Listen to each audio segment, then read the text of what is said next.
we should stay with 2% inflation target, because once we start moving away from 2%, we're going to have basically the system we had before, in which there was no particular basis or no particular place at which the inflation rate was going to be a target.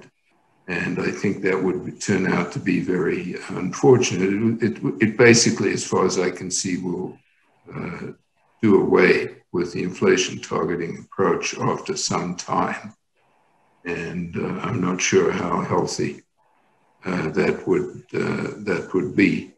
A lot more of the oversight activity has moved into supervision, which is confidential, it's behind closed doors, it's not as transparent, and therefore I think there's a concern about, and there's bound to be more of a challenge to the Federal Reserve and other regulators' legitimacy in this sphere. And the Federal Reserve here is especially exposed because it's seen publicly, I think, as sort of the bailout engine, fairly or not.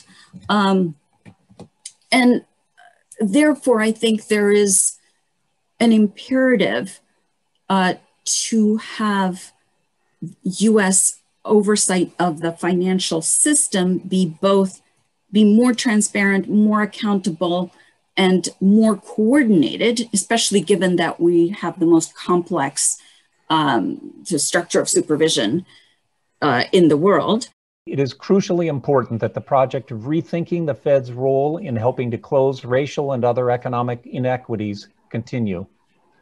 It is true that the Congress has given the Fed only a limited set of tools, and the Fed must continue its practice of respecting the instructions given to it by the Congress.